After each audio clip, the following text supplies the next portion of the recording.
Je vais vous proposer de couper vos caméras pour qu'on n'abîme pas trop la bande passante. Et puis, on est très nombreux sur ce webinaire. Donc, ce sera l'occasion comme ça que vous voyez particulièrement bien les intervenants. Je vais vous demander également de couper tout le monde vos micros. Pareil, on est sur un format où chacun peut allumer et éteindre son micro. Donc, si vous pouvez faire maintenant l'effort de tous les couper, ce serait super. Et puis, on va commencer ce webinaire dans une toute petite minute. Je laisse juste le temps que tout le monde se connecte. Voilà.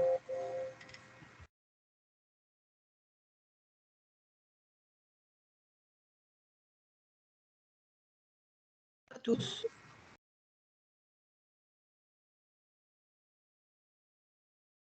Donc, on attend encore une petite minute et on va commencer.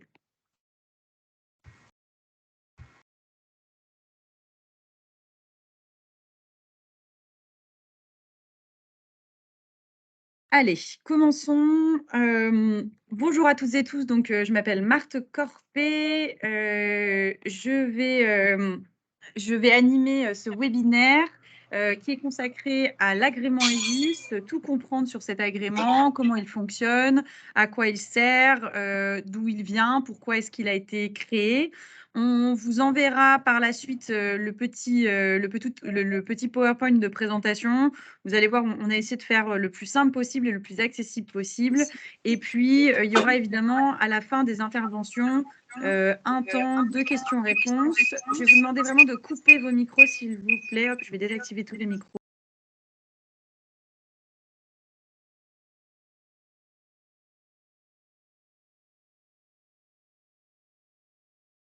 Marc, ton micro est coupé. Oui, pardon.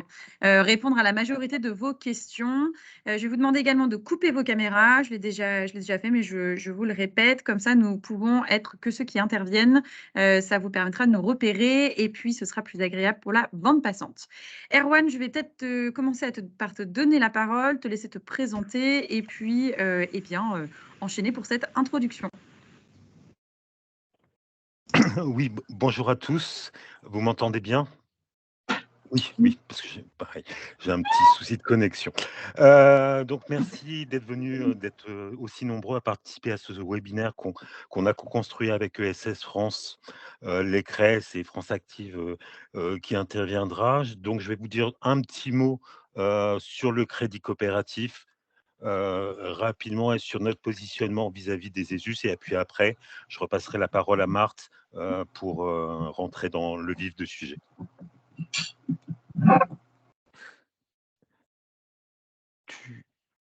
Tu peux avancer le power?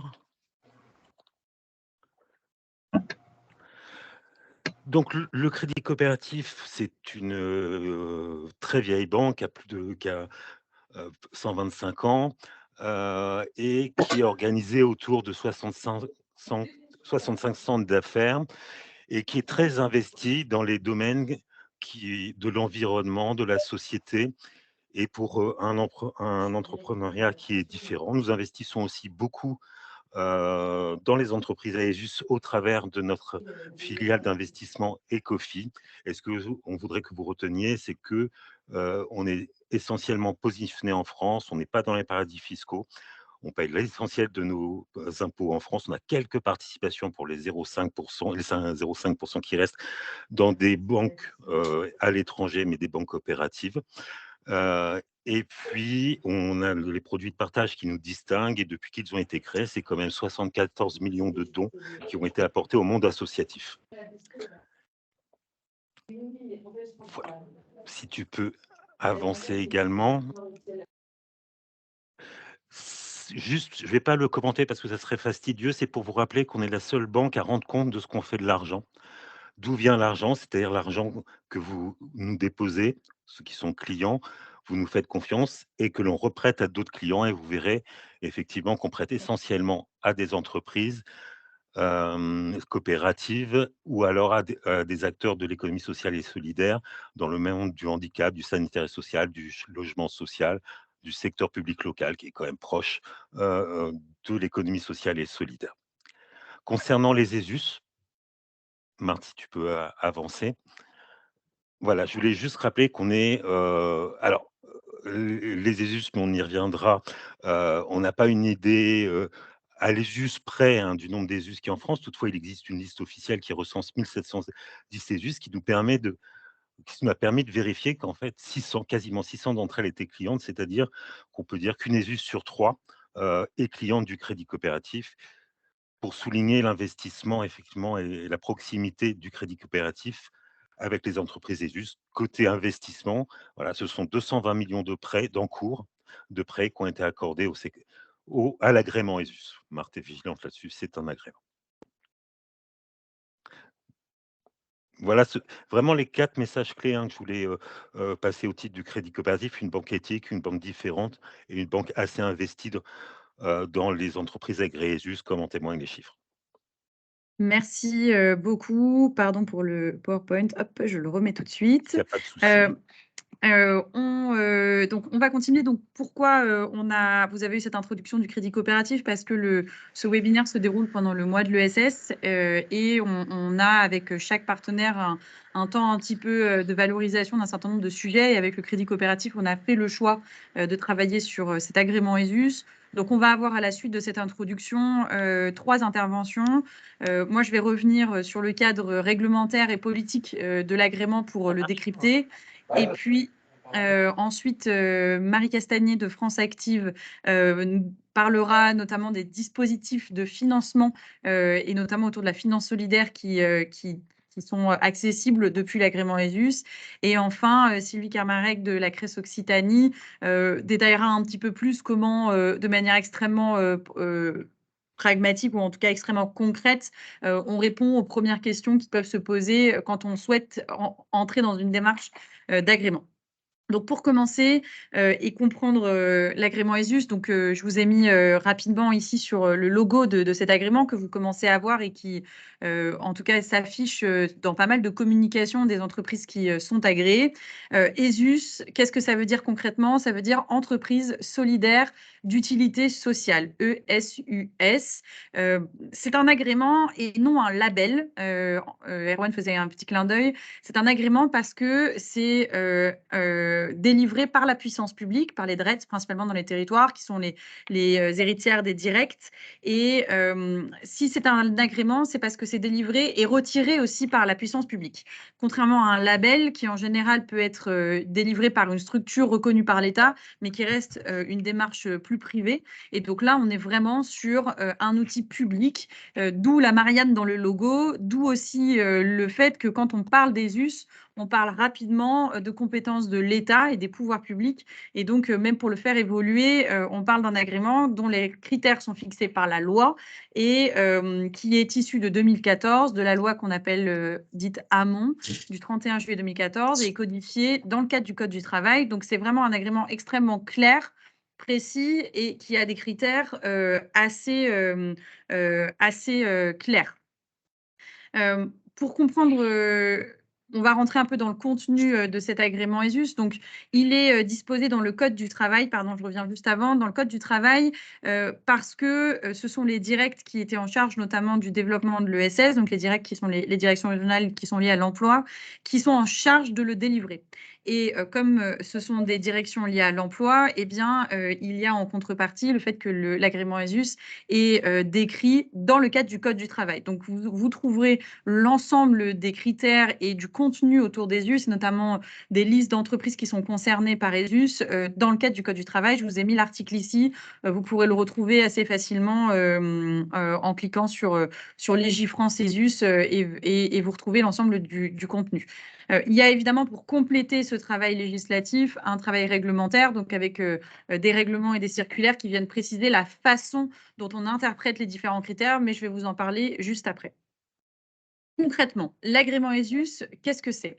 L'agrément ESUS, déjà, il est réservé aux entreprises de l'économie sociale et solidaire. C'est-à-dire que l'agrément précède, le fait d'être de l'ESS précède l'obtention de l'agrément. Il ne s'agit pas d'obtenir l'agrément pour rentrer dans l'économie sociale et solidaire. Pour le dire différemment, il faut déjà être soit une association, soit une coopérative, soit une mutuelle d'assurance ou de santé, soit une fondation, soit une société commerciale de l'ESS, c'est-à-dire une société commerciale classique, mais qui a fait le choix de transformer ses statuts et de les déposer au greffe du tribunal de commerce pour faire la demande de l'agrément ESUS. Ça, c'est la règle. Donc, les directs ou les DRETS sont censés vérifier l'appartenance de la structure à l'économie sociale et solidaire pour pouvoir donner cet agrément. Donc, ESUS ne peut pas être donné à Danone ou à une entreprise qui ne fait pas partie de l'économie sociale. C'est un agrément de l'économie sociale. Et parfois, il est confondu et on dit que pour devenir de l'ESS, il faut l'agrément ESUS. Ce n'est pas le cas. D'ailleurs, parce que ESUS rajoute des conditions à ce qui est déjà prévu dans l'appartenance à l'ESS. Pour rappel, la loi de 2014 prévoit qu'une entreprise de l'ESS, par ses statuts, correspond à deux objectifs, celui de la gouvernance partagée et celui du partage des richesses. Donc, autrement dit, il y a des modes de décision collectifs et de l'autre côté, il y a une obligation que les bénéfices de la structure ou la plus-value faite soient réinvestis en interne ou alors qu'il y ait une gestion désintéressée. C'est ce qu'on appelle la lucrativité limitée ou la non-lucrativité. Ça, c'est l'obligation pour faire partie de l'ESS. Et en plus, l'agrément ESUS rajoute des conditions que j'ai listées ici, 3 conditions principales. La première condition, c'est avoir un objectif d'utilité sociale. Et l'utilité sociale n'est pas un concept vague, c'est quelque chose qui est défini dans le cadre de la loi de 2014 de manière restrictive. Ça veut dire qu'il y a 4 situations qui entraînent la définition de l'utilité sociale.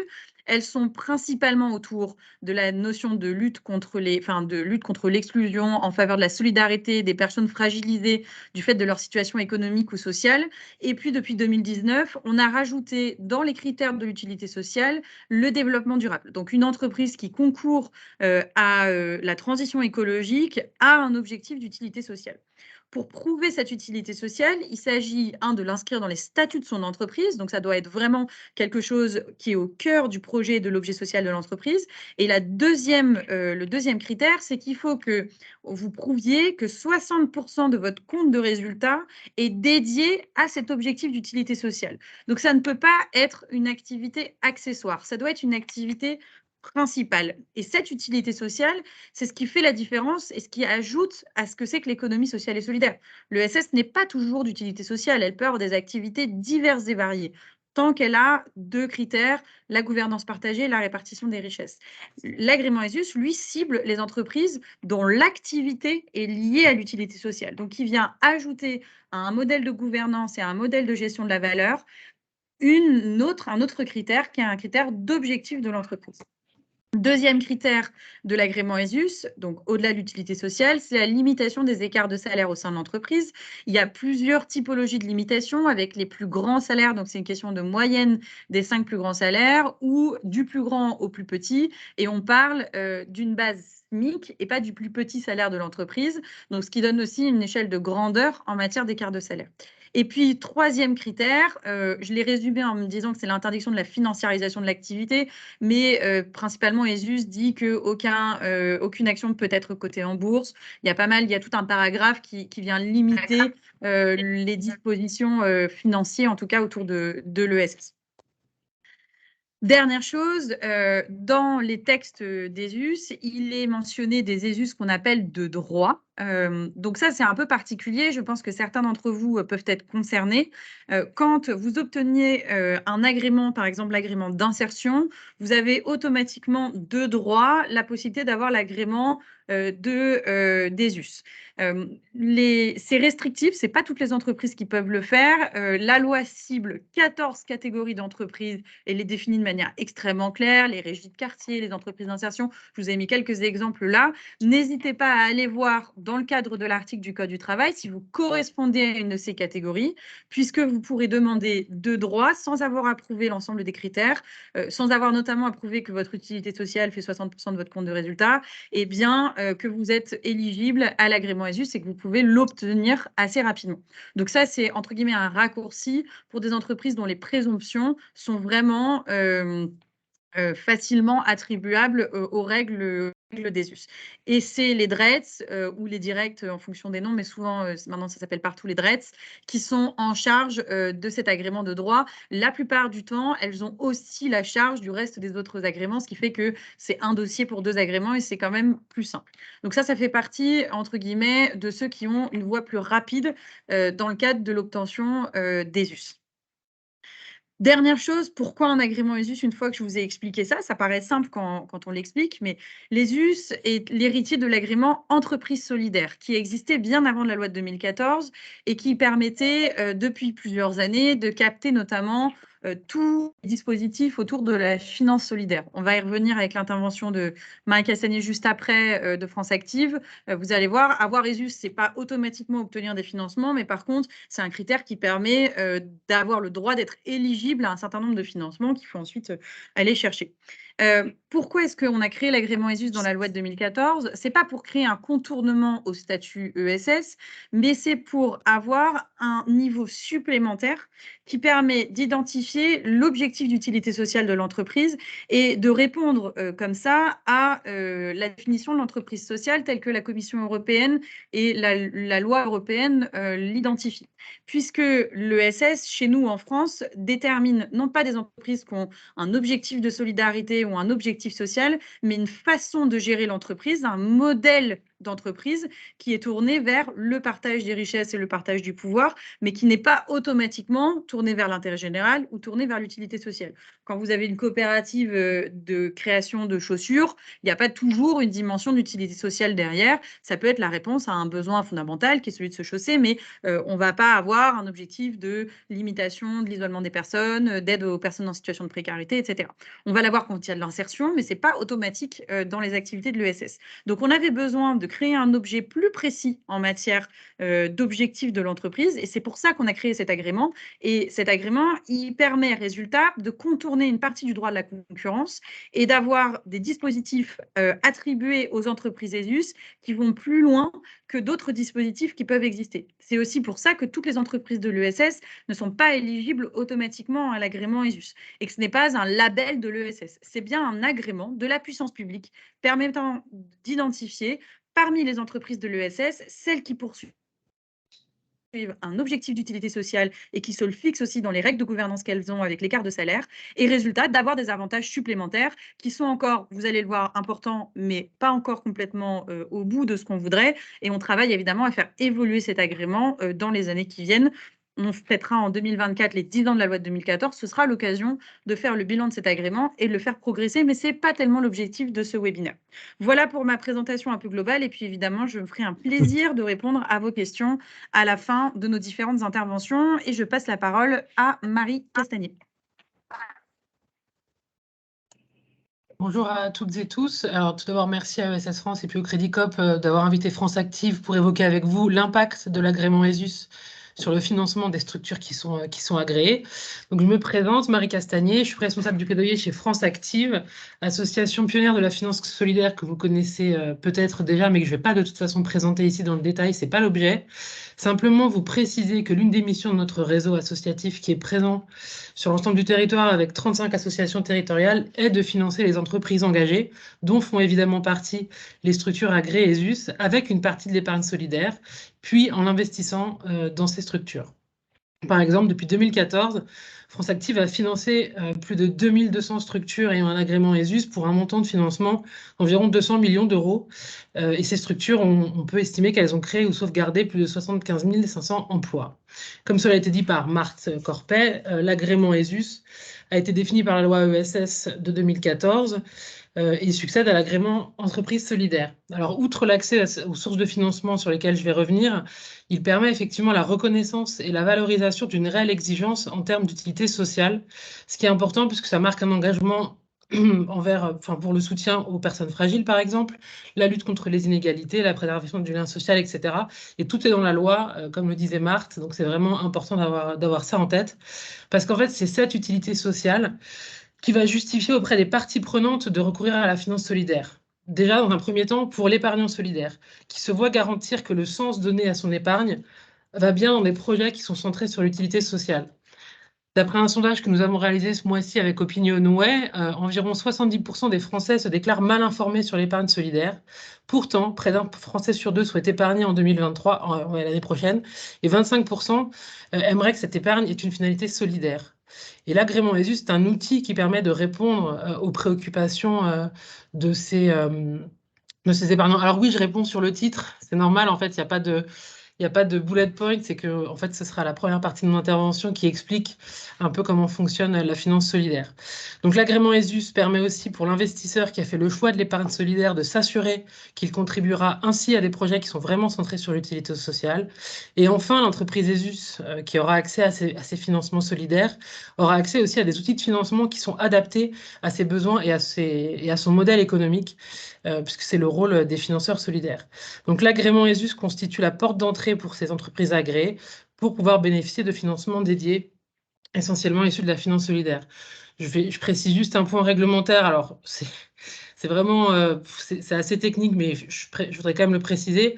L'épargne salariale solidaire, qui est une partie de l'épargne solidaire, il y a une obligation qu'une partie soit investie dans les structures agréées ESUS. Donc, je reviendrai sur ce qu'est l'épargne salariale par la suite. Donc, cette finance solidaire est constituée de 3 canaux: les produits d'épargne salariale, les produits d'épargne bancaire et les investissements directs. Je mentionne ici les investissements directs. Je ne m'étendrai pas dessus, mais juste pour vous informer que ce sont des financements privés qui peuvent faire bénéficier d'une incitation fiscale à la personne qui investit. Donc, vous pouvez très bien investir dans une entreprise agréée ESUS et bénéficier d'une réduction d'impôt. Ça s'appelle le dispositif IR PME ESUS. Vous aurez pas mal d'informations aussi sur le site de FAIRE sur ce dispositif et ça peut aussi vous aider dans vos recherches de financement. Donc, comme on l'a dit avant, il est légitime au regard des attentes des citoyens épargnants, mais également des investisseurs privés, de s'assurer que l'agrément ESUS reste dédié à des entreprises d'utilité sociale, rejoint en cela ce qu'a dit Marthe précédemment. Alors, la finance solidaire, vous voyez, on a essayé de faire un schéma pour vous expliquer comment ça fonctionne et aussi comment France Active en fait s'insère dans le dispositif. Vous voyez bien, la finance solidaire, elle va relier des épargnants qui cherchent à donner du sens à leur épargne et à des entreprises et des associations à forte utilité sociale. Pour votre information, l'encours des produits de la finance solidaire a atteint 24,5 milliards d'euros selon le dernier baromètre FAIRE, soit une progression de 25% par rapport à l'année dernière. Alors, dans l'épargne totale financière des Français, ça représente que 0,41%, alors que c'est quand même un gros montant. Ceci dit, c'est un vrai mouvement de fond, d'engouement pour la souscription de ces produits d'épargne qui ont du sens. Il y a 3 moyens pour épargner solidaire. D'ailleurs, certains d'entre vous ont peut-être souscrit à ce type de produit par ailleurs. Il y a les produits d'épargne bancaire qui sont plutôt proposés par les banques ou par les assurances. Vous avez aussi les produits d'épargne salariale solidaire. Là, pour certains qui sont salariés, ça parle peut-être un peu plus, notamment les PEE ou les PERCO, plan épargne entreprise ou plan épargne pour la retraite collectif. Et vous voyez, en fait, dans ce schéma, ces fonds vont dans des fonds qui s'appellent les fonds 90-10, où 10% de l'encours du fonds doit être orienté vers des projets 90, vers des projets solidaires, pardon. Et ces fonds 90-10 existent depuis presque une vingtaine d'années et les encours sont vraiment importants et peuvent financer les entreprises solidaires, socialement innovantes, dont les structures agréées ESUS. J'imagine que ce qui vous intéresse tous, c'est aussi comment en bénéficier. Donc, on peut passer à la slide suivante, même si c'est juste un résumé. Mais en fait, plusieurs acteurs privés collectent l'épargne solidaire, les banques. On l'a vu tout à l'heure avec le Crédit Coop. Il y a aussi des sociétés de gestion, des investisseurs institutionnels et des investisseurs solidaires dont fait partie France Active, qui mobilisent donc une partie de cette épargne avec France Active Investissement. Et cette épargne est ensuite injectée dans les entreprises solidaires dont font partie les entreprises agréées ESUS. Et au-delà de ce financement, les associations territoriales de notre réseau accompagnent et encouragent les entreprises engagées qui souhaitent le faire à demander l'agrément ESUS en répondant évidemment aux conditions que Marthe a évoquées juste avant. Donc, qui peut bénéficier de ces financements? Les associations entreprises agréées ESUS de droit, celles qui sont agréées ESUS après l'avoir demandé, mais également toutes les associations et les entreprises engagées dans le champ de l'ESS. La finance solidaire n'est pas réservée aux structures ESUS, mais elle s'adresse à l'ESS et aux projets à impact social et environnemental, sachant que les montants il y a différents investisseurs et aussi différents projets. Donc là, vous le voyez, on vous a projeté une cartographie qui est réalisée par FAIRE qui montre les différents investisseurs selon le montant des investissements, les projets, etc. Et nous, on insiste vraiment sur le fait que l'agrément ESUS est une garantie, que ce soit sur la gouvernance, le partage des richesses ou encore l'utilité sociale. Le choix du porteur de projet d'avoir l'agrément ESUS ou de le demander dans un futur proche peut évidemment faire la différence pour un bon nombre d'investisseurs. Alors, très concrètement, quand vous êtes agréé ESUS et que vous souhaitez bénéficier de ces financements, vous pouvez vous tourner vers les financeurs solidaires. Alors, une grande partie sont sur cette cartographie, ou y être orienté par d'autres acteurs comme les CRES ou les banques. Et chaque investisseur solidaire a son positionnement, comme vous pouvez le voir là, que ce soit sur les phases de vie qui sont financées ou sur les types d'investissements. Alors, sans vouloir rentrer trop dans le détail, je vais quand même vous lister des outils de financement qui sont plutôt orientés sur l'investissement. Je ne parlerai pas des prêts, puisque c'est pas tellement un sujet, c'est pas le sujet aujourd'hui. Juste vous citer quand même quelques outils qui permettent d'adapter les modes d'intervention aux phases de financement de l'entreprise, mais également aussi au statut de l'ESS. Vous pouvez avoir le prêt participatif. Vous pourrez avoir également des titres participatifs, des titres associatifs ou toute autre forme de fonds propres et de quasi-fonds propres. On trouve aussi des billets à ordre. Alors, n'ayez pas peur de cette terminologie. Le jour où vous déciderez de vous lancer dans ces phases-là, vous serez accompagné par des acteurs comme France Active ou d'autres qui vous permettront de bien comprendre à quoi sert chaque outil. Ce qui est important à avoir en tête, c'est que grâce à la finance solidaire, en fait, l'objectif, c'est d'avoir le temps de financer les entreprises de l'ESS et les entreprises agréées ESUS parce qu'on sait que les modèles économiques sont particuliers. Et donc, du coup, les outils de financement sont des outils plus patients qui permettent de prendre plus de risques, notamment chez France Active, pour pouvoir répondre au modèle économique des structures. Donc, du coup, les structures qui sont agréées ESUS ont accès à ces financements qui sont issus de l'épargne solidaire. C'est une garantie forte pour répondre aux attentes des épargnants. Bon, j'espère que ces quelques jalons sur la finance solidaire ne vous auront pas fait peur, vous auront donné envie de demander cet agrément et vous auront permis aussi d'y voir un peu plus clair. Merci beaucoup. Merci beaucoup, Marie. Et je vous propose qu'on passe à la dernière intervention avant de prendre vos questions et commencer en échange.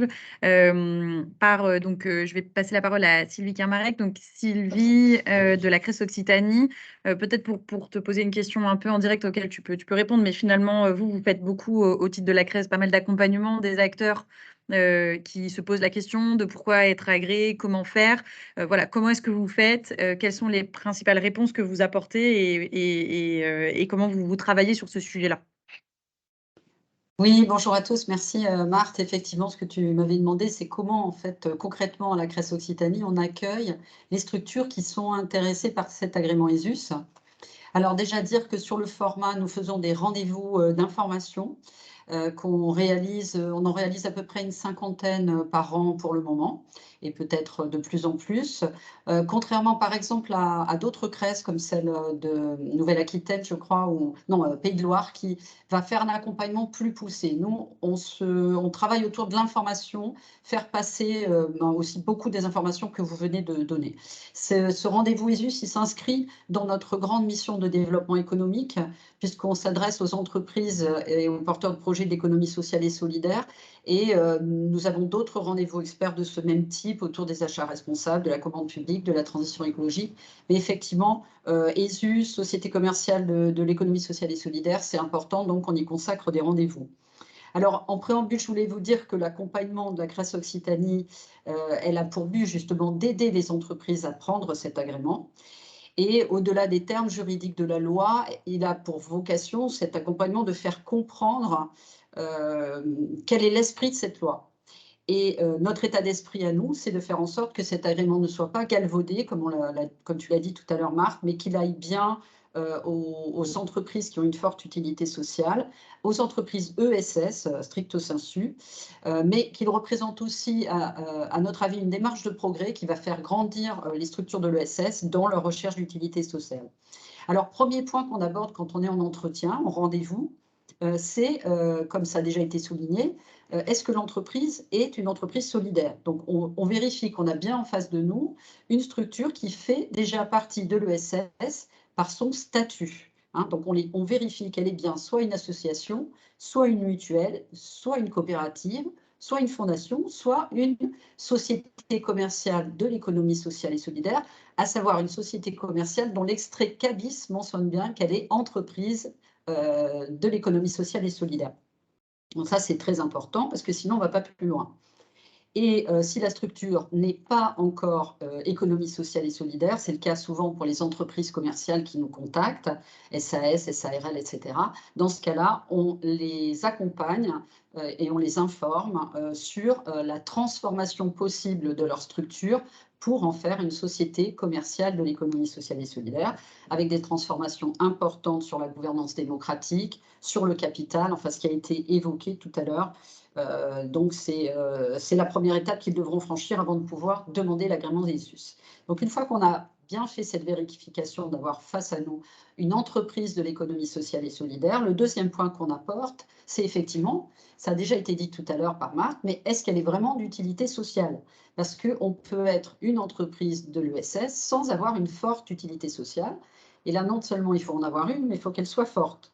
Donc, c'est ce qu'on va faire, en fait, ça va être le cœur un peu de l'entretien, c'est de renseigner déjà l'entreprise sur qu'est-ce que c'est qu'être d'utilité sociale au terme de la loi de 2014, hein, parce qu'il y a des gens qui m'appellent et qui me disent, par exemple, moi, je suis d'utilité sociale parce que j'ai créé de l'emploi. C'est vrai, mais ce n'est pas comme ça que l'utilité sociale est définie par la loi de 2014. Donc, on l'a un peu évoqué tout à l'heure, mais qu'est-ce qu'on va voir avec elle? Et c'est important de bien... Il y a un bruit de fond là. Quelqu'un qui peut couper son micro, s'il vous plaît.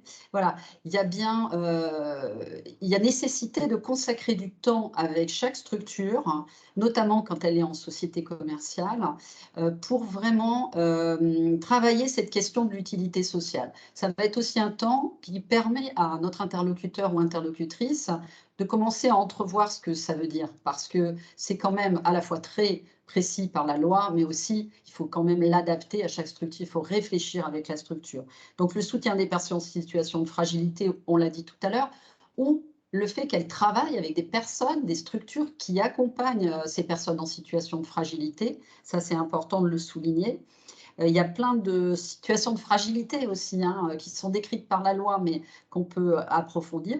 On a aussi l'objectif de contribuer à la préservation du lien social, de la cohésion territoriale. Ça aussi, il faut le travailler avec chaque structure. Puis, il y a la question de la citoyenneté, de l'éducation, de la réduction des inégalités sociales. Donc, il y a beaucoup de structures, finalement, qui peuvent entrer dans ces critères à partir du moment où elles ont bien compris ce qu'il y a derrière. Et puis, il y a le développement durable, Marc le soulignait tout à l'heure, et la transition énergétique, qui reste quand même un critère complémentaire d'un des trois autres. Donc, c'est vrai qu'il vient apporter de l'eau au moulin, mais il faut qu'il soit en complémentarité d'un des trois autres objectifs. Donc, une fois qu'on a vérifié, qu'on a débriefé ensemble sur la présentation de l'activité, qu'est-ce qu'on trouve d'utilité sociale dans cette activité, à ce moment-là, on présente tous les attendus hein, de façon très détaillée.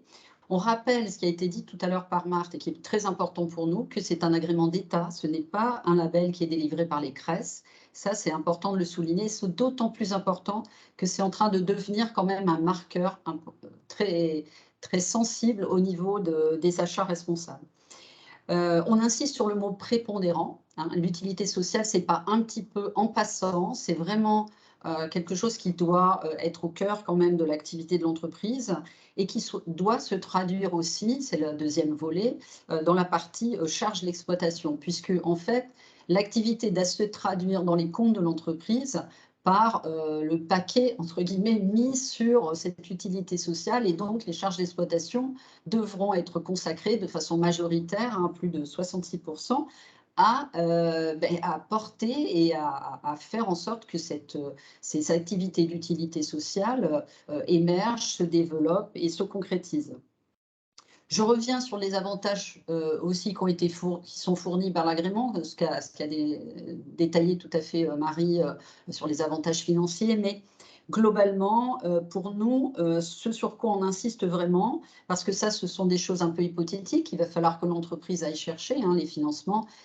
Voilà, ça reste hypothétique. Mais par contre, la légitimité supplémentaire, l'apport on va dire, de visibilité en termes justement d'utilité sociale, celui-là, il est bien au cœur même de l'agrément et on incite fortement les entreprises, une fois qu'elles l'auront, à en faire part à leurs financeurs et à tous ceux avec qui elles sont en partenariat.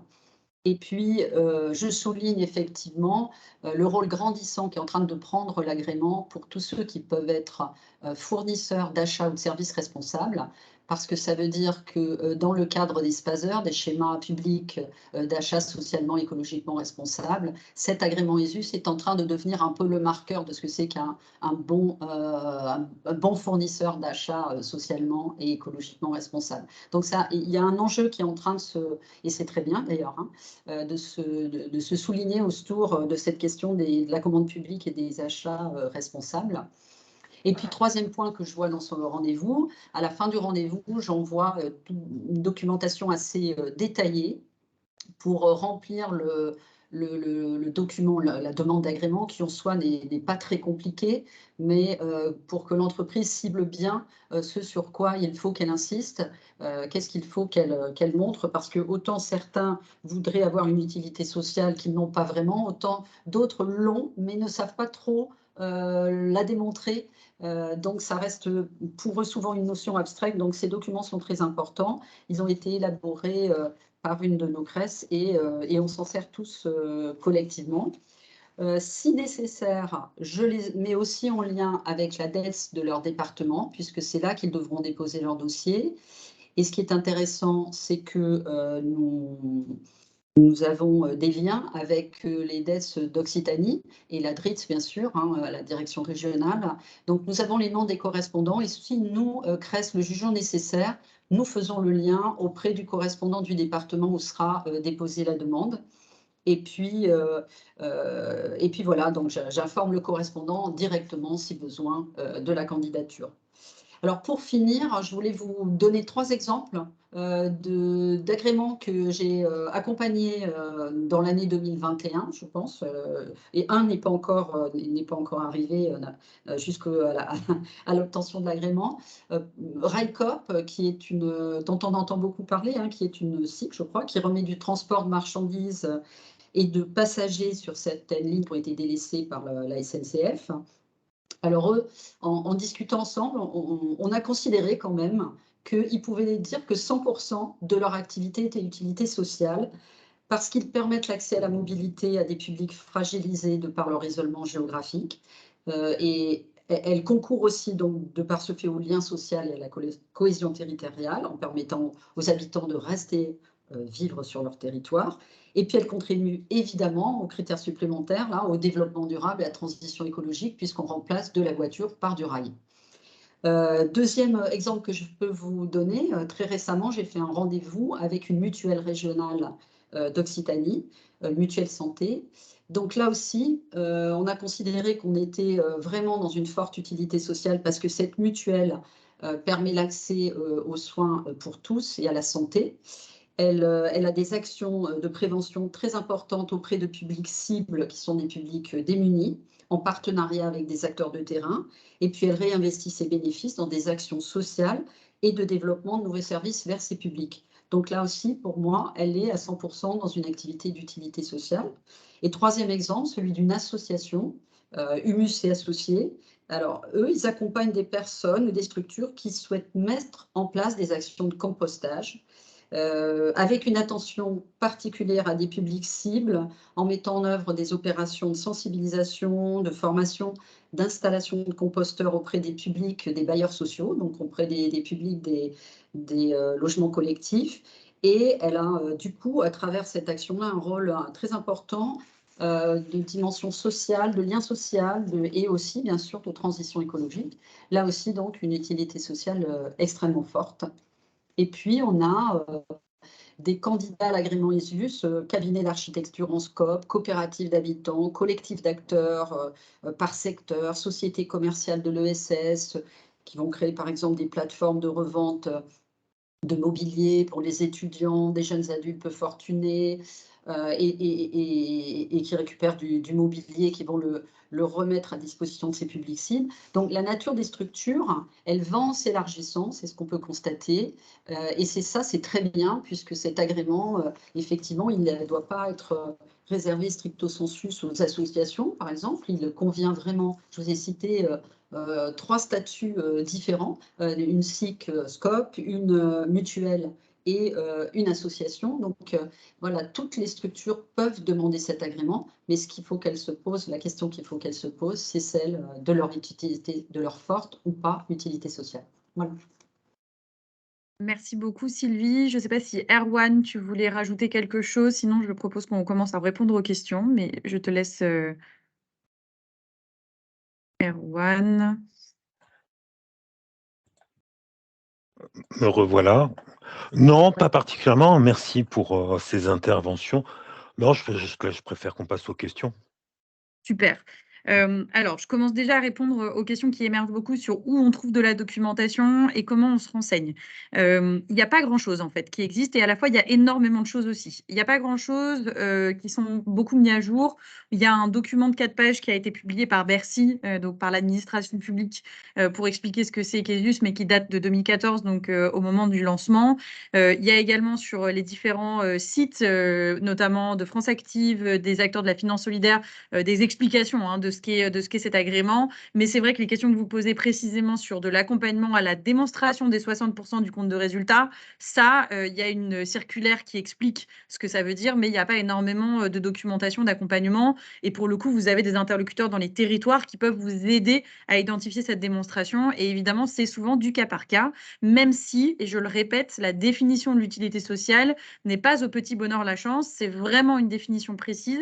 Et dès que j'ai 2 minutes, je vous le mettrai dans le chat, l'extrait de la loi de 2014, que vous voyez précisément l'énumération des activités qui rentrent dans le champ de l'utilité sociale. Voilà, ce n'est pas nous qui le définissons comme nous le souhaitons. Donc ça, c'est très clair. Et c'est vrai que la démonstration des 60% du compte de résultat, des fois, c'est très facile, des fois, c'est plus compliqué. Et là, pour le coup, se faire accompagner, trouver des acteurs qui connaissent bien, c'est une bonne solution.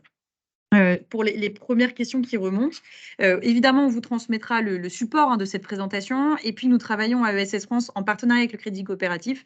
Nous allons publier bientôt, d'ici début 2023 certainement, un document 4 pages, justement, à destination des chefs d'entreprise ou des personnes qui sont en charge des questions économiques, et ben justement sur qu'est-ce que c'est que l'agrément ESUS, pour reprendre les propos qu'on vient d'avoir et puis les détailler un petit peu, même si évidemment on ne rentrera pas dans le cas par cas, mais vous aurez ça, ce n'est pas encore disponible, mais ça va arriver dans la démarche que nous avons engagée.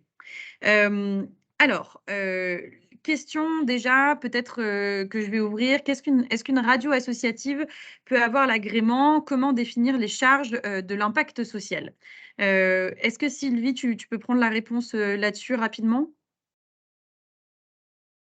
Alors disons, comme je le dis tout à l'heure, radio associative, donc on a le statut dans la définition, donc catégorie A. En général, les ressources sont quand même des ressources non commerciales, hein. Je crois qu'il y a un volant de 20% de ressources commerciales. Donc il me semble qu'on n'est pas trop mal parti pour un agrément ESUS. Après, c'est exactement ce que tu disais, Martin, c'est-à-dire qu'il faut aller un peu dans le détail après avec la structure de son activité.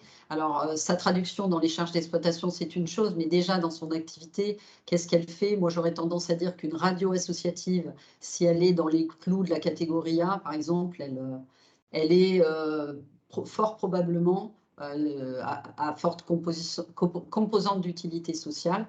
Reste à voir après dans le détail de chaque structure, quoi.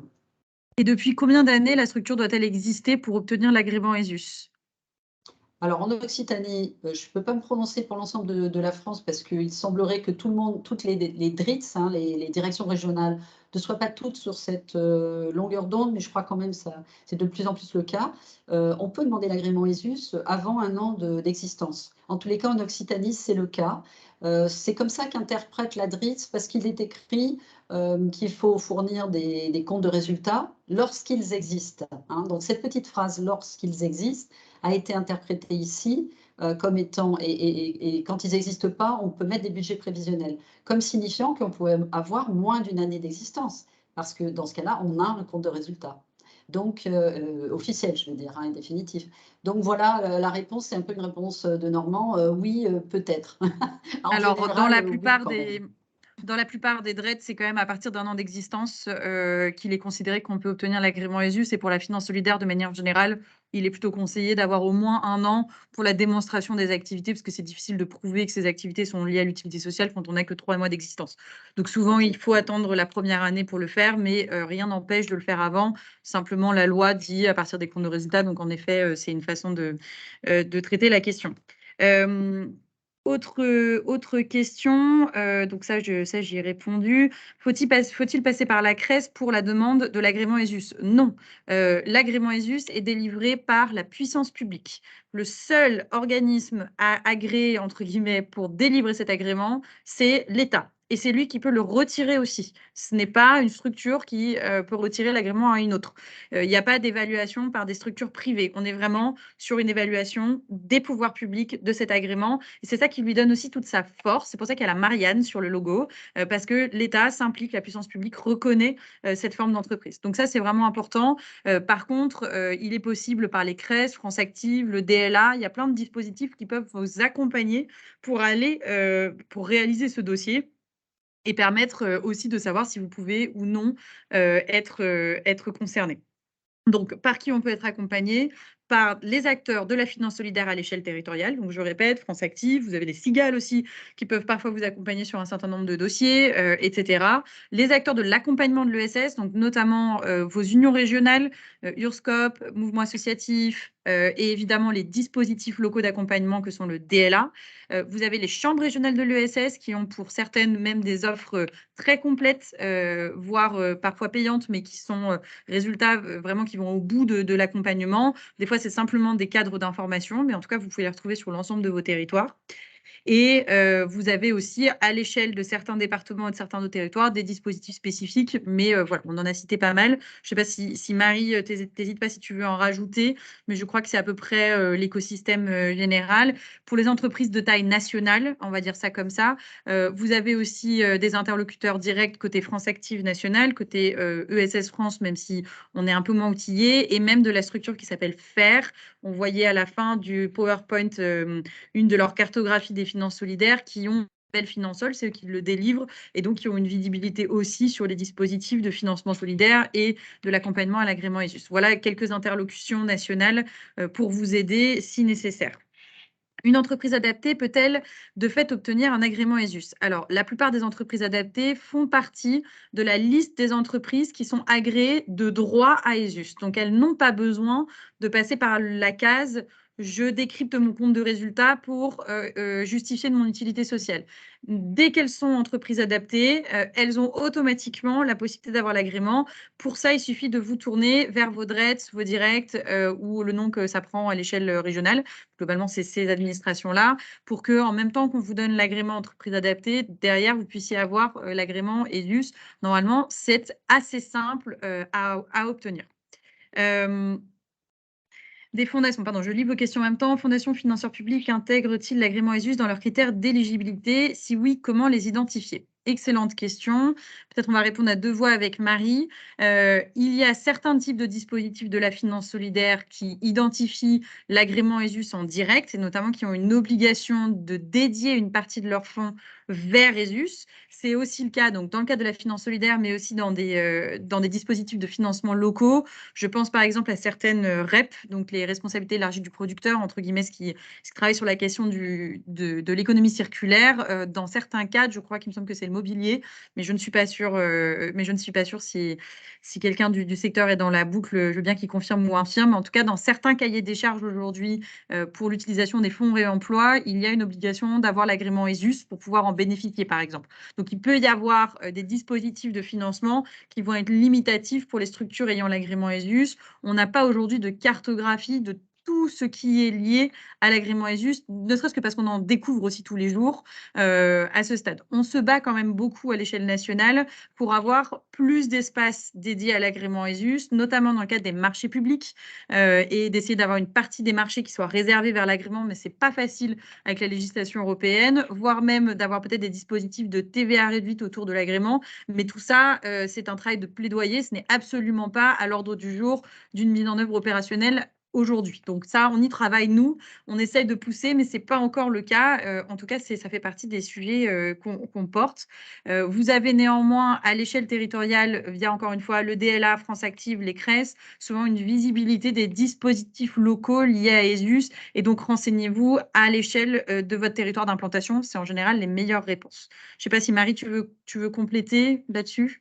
Non, sur la partie financement, c'est très complet. L'obligation, c'est vraiment sur l'obligation de dédier une partie de l'épargne solidaire. Ça concerne, du point de vue réglementaire, l'épargne salariale, donc qui est un type d'épargne solidaire. Mais ce que je disais, c'est que l'agrément ESUS, c'est une garantie pour les financeurs, pour les épargnants et pour les entreprises. Donc, vraiment, ça sert vraiment de point d'appui et de garantie. Donc, c'est un atout, évidemment, pour bénéficier de ce type de financement. Alors, il y a 2 questions qui se rejoignent sur résultat, on est certainement de droit, mais comment on fait? En effet, il faut quand même s'adresser à. Alors, ça dépend. Il y a des directs désolé, j'utilise l'ancien terme, mais il y a des directs qui attribuent automatiquement l'agrément quand elles prennent l'agrément d'insertion notamment. Quand on est un peu plus loin que l'agrément d'insertion, parfois, il faut refaire une démarche, mais en tout cas, ce sera juste une démarche de montrer que vous êtes sur la liste des agréments de droit et automatiquement, vous aurez votre agrément ESUS. Il n'y a pas d'autres dossiers à remplir en général. Bon, après, chaque direct peut avoir sa méthode différente, l'adresse mail dédiée et un format de demande, mais globalement, ça devrait être assez accessible, assez facile à trouver en général. Et une fois que l'ensemble des conditions sont remplies pour obtenir l'agrément, il faut entrer dans l'instruction auprès de l'autorité publique et donc remplir le dossier que les DRES demandent, qui est en général un dossier nationalisé. Vas-y, Sylvie, pour compléter. Oui, ce que je voulais dire, c'est qu'au moins en Occitanie, en règle générale, c'est peut-être pas toujours le cas, mais en règle générale, les personnes qui étudient, qui sont correspondants ESUS dans les DETS, sont aussi des gens qui sont sur le sujet de l'insertion, sur les agréments insertion et handicap. Donc, en fait, c'est souvent le même interlocuteur. Ça marche, c'est très clair. Alors, une question auquel je vais répondre un petit peu difficilement. L'agrément ESUS prend-il en compte les montages financiers avec d'autres structures non ESS, comme par exemple une SCI? Alors, ma réponse va être très simple. L'agrément ESUS ne regarde pas le montage, elle regarde la structure qui porte. Donc, c'est les statuts de la structure qui porte qui va définir si oui ou non vous êtes éligible. Autrement dit, si c'est une association qui porte le montage, c'est l'association qui pourra être agréée, pas les structures intégrées au montage. Donc ça, c'est très clair et il faut que l'association qui porte le montage soit dédiée à un objectif d'utilité sociale. Donc voilà, la réponse est entre guillemets un peu entre deux, mais il est obligatoire que la structure qui fasse la demande et soit elle-même, fasse partie de l'ESS, donc soit par statut, soit par démarche, mais c'est absolument une obligation. Et si vous avez besoin de faire vérifier vos statuts, qui est la question juste après, n'hésitez pas à vous adresser pour le coup à vos CRES localement ou à engager un travail vous avez la possibilité aussi de vous faire accompagner par les financeurs solidaires territorialement qui aident beaucoup à ça, mais vous pouvez vérifier avant d'envoyer vos statuts au greffe si vous voulez vous transformer pour pouvoir qu'on vous accompagne et qu'on regarde si en effet vous répondez bien aux critères de la loi de 2014 et normalement les CRES sont ouvertes à ça dans les différents territoires. Vous en avez une par région, donc c'est assez facile à aller voir. J'espère aussi que la CRES Pays de la Loire pourra répondre à vos problématiques. Pour ceux qui l'ont mis dans le chat, désolé, je descends vos questions, il y en a beaucoup. Une antenne associative peut-elle bénéficier d'un agrément sur son siège social ou dans chaque établissement doit faire sa demande? C'est dans chaque unité juridique, pour le coup, de manière assez claire.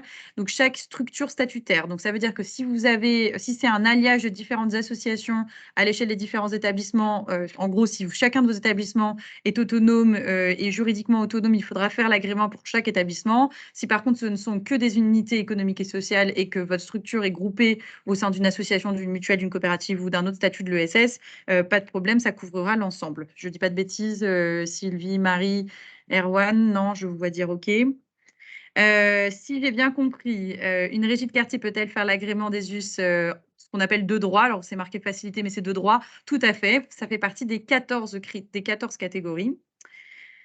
Est-ce qu'on sera jugé sur notre agrément? Comment mener la démarche de renouvellement? Alors, ça, c'est aussi simple. On mène la démarche de renouvellement comme on mène la première. Donc, il faut remontrer que la part de l'utilité sociale dans les activités est toujours présente. Il faut reprouver que vous n'avez pas modifié vos statuts pour enlever les écarts de salaire qui sont obligatoires dans la démarche de l'agrément ESUS, qui sont pas le critère le plus difficile à remplir dans l'ESS. C'est pour ça qu'on n'y est pas beaucoup revenu, parce qu'en général, c'est assez simple. Mais il faut bien que ce soit mentionné dans vos statuts tout de même. Donc ça, c'est assez simple et ça se fait facilement. Et ça fait partie souvent des cas d'agrément ESUS qui sont issus d'une non-réponse de l'administration parce que bon, c'est automatique, donc il laisse. Ce qui fait que si vous ne recevez pas de réponse, il est attribué. Donc concrètement, l'agrément ESUS donne accès à plus de pistes de financement via les entreprises investies dans la finance solidaire lors des appels à projets. Tout à fait.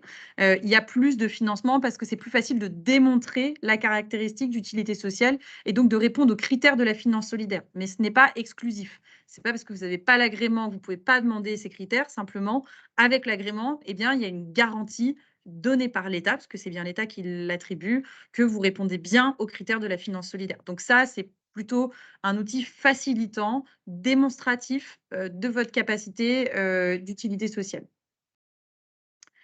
Une association ayant l'agrément ESUS et souhaitant changer de statut de type SARL, SCOP ou autre, doit-elle faire une nouvelle demande d'agrément? Eh bien, je ne sais pas, mais je pense que oui. À partir du moment où il y a un changement, je vois que Arwen dit oui aussi. À partir du moment où il y a un changement de statut juridique, je pense que vous devez refaire l'agrément puisqu'elle est attachée au statut. Donc, si vous changez de statut, vous devez refaire l'agrément. Pas si vous changez de manière modificative, mais si vous changez la nature statutaire de votre entreprise, à mon avis, il faut refaire. Foncière solidaire doit-elle forcément avoir l'agrément ESUS pour permettre aux investisseurs de faire de la défiscalisation? Eh bien, je n'ai pas la réponse. Je ne sais pas si Marie, tu l'as, ou Erwan, ou Sylvie. Ouais, je dirais a priori oui, mais il faudrait quand même aller vérifier. Pour le coup, le site qui vous permettra de vérifier tout ça, c'est le site de FAIR, donc FAIR, c'est le nouveau nom de Finansol, mais qui gère un label qui s'appelle Finansol aussi. Il y a plein de guides qui sont faits, et notamment sur cette partie-là. Moi, j'aurais tendance à dire oui, mais il faut quand même vérifier. Et ça, normalement, l'investisseur, il le sait. Hein. On parle de la loi Madelin, des avantages. Ouais, c'est IRPME. Oui, bah ouais. Non, c'est plus large. Hein. C'est plus large, il me semblait que c'était OK. Ouais. C'est plus large. Parce que comme il s'appelle, le dispositif s'appelle IRPME ESUS. Mais non, bon. mais il y a aussi des critères d'innovation. Non, c'est pas que ESUS. D'accord. Je crois qu'ils ont été élargis au fur et à mesure du temps. Et puis ça change souvent aussi. Ça change souvent parce qu'il est réattribué chaque année. Pour les questions... Ça diminue chaque année, l'avantage fiscal. On va essayer d'aller un peu vite pour répondre à toutes vos questions. Est-ce qu'il est obligé de se faire accompagner? Vous êtes obligé de se faire accompagner? Non. Et résultat, si vous ne voulez pas vous faire accompagner pour faire votre demande d'agrément, ça ne pose aucun problème.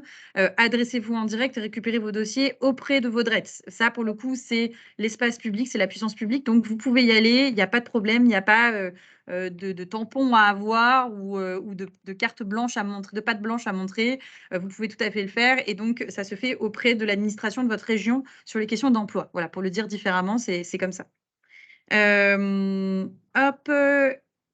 Donc, il y a des gens qui mettent aussi des structures d'accompagnement. Pour les SIG, comment ça se passe? Le caractère d'intérêt n'est pas suffisant pour avoir le label ESUS. Alors ça, c'est une excellente question. Pour avancer un tout petit peu, dans la loi de 1947 qui traite des coopératives, il y a la dimension d'utilité sociale. Néanmoins, ce n'est pas la même utilité sociale que celle de la loi de 2014 et le législateur l'a bien précisé en expliquant qu'il avait défini l'utilité sociale pour la présente loi, c'est-à-dire pour la loi de 2014. Donc, même si dans vos statuts et dans la loi, les coopératives répondent à un objectif d'utilité sociale, il ne s'agit pas de la même que celle de la loi de 2014. Désolé pour les nœuds au cerveau, nous n'y sommes pour rien.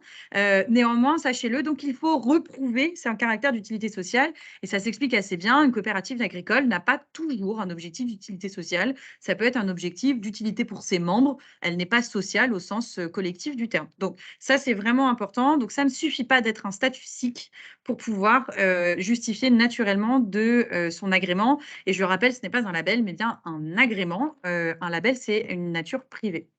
L'intérêt général n'est pas non plus le même que l'utilité sociale. C'est-à-dire que l'utilité sociale, elle est définie par la loi de 2014, elle est plus petite. L'intérêt général englobe l'utilité sociale, mais va bien plus large,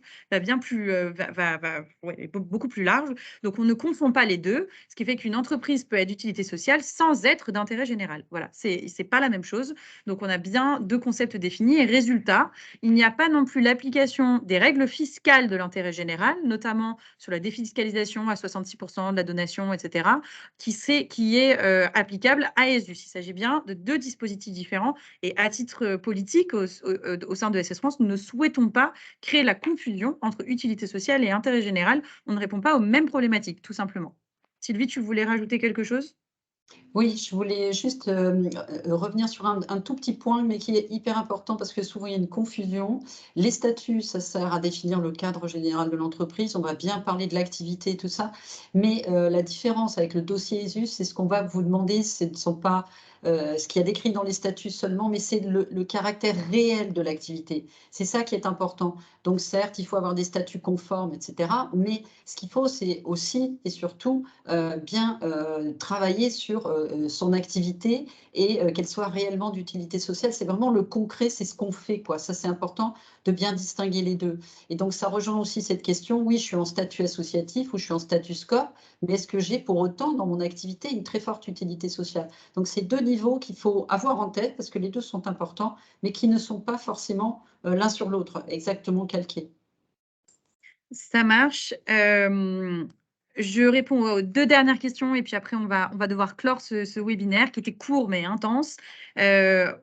Pour rappel, et par ailleurs qui est un peu le résumé aussi de notre intervention ici, mais comment se quantifie et s'apprécie le niveau d'utilité sociale. La DG Trésor, donc Bercy, l'administration de Bercy, donc l'administration du Trésor français, a défini que c'était au moins, alors je ne sais plus, moi j'ai 60% en tête, Sylvie t'a dit 66%, mais pour moi, bon, je crois que c'est 60% du compte de résultat qui soit dédié à l'activité d'utilité sociale, ce qui explique simplement que ça veut dire que l'activité d'utilité sociale n'est pas secondaire, elle n'est pas une activité de RSE, par exemple. C'est une activité centrale de la structure, donc c'est l'objet de la structure. C'est ça la différence. Hein. Je rappelle ce pourquoi on a des règles, mais elle s'explique là. C'est pas une activité de vente de chaussures. Et par ailleurs, le dimanche, on va aider les personnes qui sont en situation de handicap, ce qui est très bien, mais ça ne sera pas une activité d'utilité sociale au sens de la loi de 2014. La loi de 2014, c'est 60% de l'activité, donc c'est le lundi, le mardi, le mercredi, le jeudi. Voilà, pour le dire simplement. Donc ça, c'est ce qu'on doit arriver à quantifier. C'est pas toujours simple. C'est pour ça que voilà, il y a des acteurs qui sont spécialisés pour vous aider. Il y a aussi des cabinets comptables, par ailleurs, qui savent très bien le démontrer. Il n'y a pas que des acteurs de l'ESS par ailleurs. Donc, si vous êtes accompagné par un cabinet d'expertise comptable, ils peuvent aussi vous apporter des réponses. Notre but ici, il n'est pas de dire, voilà, vous devez aller voir tels acteurs, mais plutôt de vous montrer le champ des possibilités. Donc, voilà comment on le prouve. C'est pas simple, mais ça se fait et on y arrive assez facilement. Encore faut-il avoir un objectif d'utilité sociale. Dernière chose, donc pour redire la différence entre ESUS et intérêt général, c'est juste qu'on a en France une fiscalité d'appui à l'intérêt général qui est notamment sur les statuts associatifs, sachant qu'une grande partie des structures agréées ESUS sont associatives, donc elles ont différents types d'agréments, éducation populaire, ESUS, etc., etc. Mais elles bénéficient aussi d'une fiscalité favorable à l'intérêt général, permettant le financement par la donation Pour aider ça, on a un dispositif fiscal de manque à gagner de l'État qui défiscalise énormément les donations aux associations au titre de leur participation à l'intérêt général. Ce n'est pas quelque chose qui est duplicable pour l'agrément ESUS. Ce n'est pas parce que vous avez l'agrément ESUS que vous pouvez défiscaliser les dons que vous recevez à hauteur de 66% ou même 33, je crois que c'était ça l'autre niveau. Mais bref, donc ça, c'est vraiment deux choses différentes. Et nous ne souhaitons pas, et je le redis aussi, créer la confusion entre les deux. Il y a bien des choses différentes. Une entreprise ayant une activité commerciale peut être d'utilité sociale. Par contre, il y a peu d'activités commerciales qui sont possibles en activité d'intérêt général. Par exemple, deux choses qui sont assez différentes. Nous avons évidemment enregistré ce webinaire, donc il sera disponible au replay.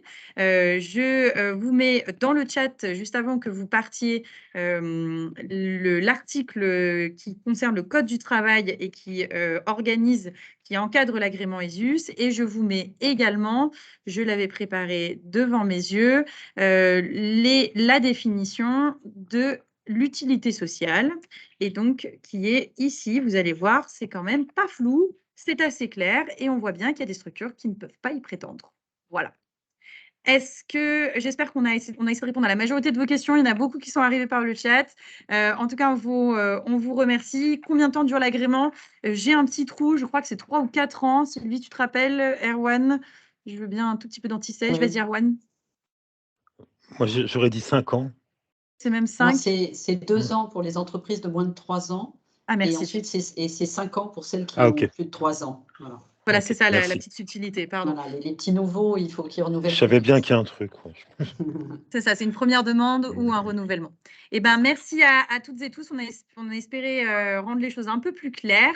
Et on vous dit à très bientôt. Et il y aura plus d'informations bientôt aussi sur notre site ESS France pour qu'on essaye de rendre cet agrément le plus visible possible et le plus clair. Voilà, je vous souhaite une très, très belle journée. Merci encore au Crédit Coopératif de nous avoir accompagnés sur ce webinaire. Merci à France Active et à la Crèce Occitanie de votre temps et de vos interventions.